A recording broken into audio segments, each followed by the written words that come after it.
Warganet dihebohkan dengan sebuah video yang ramai beredar di media sosial Telegram pada Rabu 29 Maret 2023. Video yang menunjukkan proses evakuasi sejumlah militan Ukraina yang dilenyapkan bersama dengan layanan khusus pasukan keamanan Republik Chechnya menyusun informasi operasional tentang dua penjahat di sektor swasta Gudermes. Diketahui sebelumnya, para militan Ukraina diberi tawaran untuk menyerah dan tidak melawan kubu Rusia.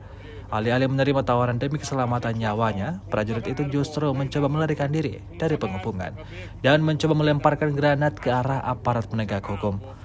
Beruntung tidak ada pasukan keamanan atau warga sipil yang terluka.